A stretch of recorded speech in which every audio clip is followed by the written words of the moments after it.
तो लीजिए, अब मैं फिर तकरीर करने के लिए, मैं तकरीर से पहले नात नबी गुलगुनाने के लिए मैं दावत देता हूँ जनाब मोहम्मद अयान को कि वो आए और 5 मिनट के अंदर अपने नात नबी को हम सामीन के दिलों में उतारने की कोशिश करें। अस्सलामु अलैकुम व रहमतुल्लाहि व बरकातहू। आइए बैठ जाइए, खड़े ना होइए, बैठ जाइए। जिधर रोज़े पाक खैरुल वरा है, वो जन्नत नहीं तो फिर और क्या है।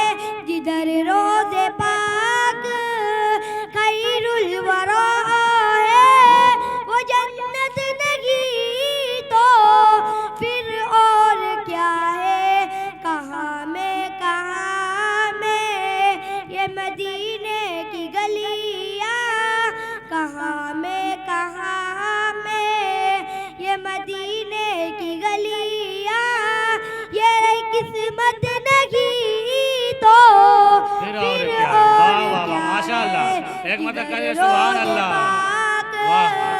खैरुल वरा है, वो जन्नत नहीं तो फिर और क्या है।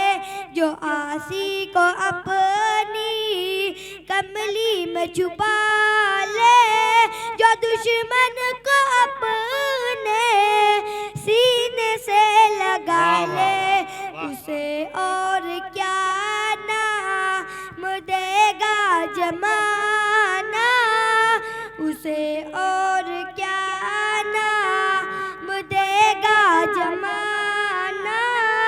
ये रहमत नहीं तो फिर और क्या है। मोहम्मद की अज़मत को क्या पूछते हो, मोहम्मद की अज़मत को क्या पूछते हो।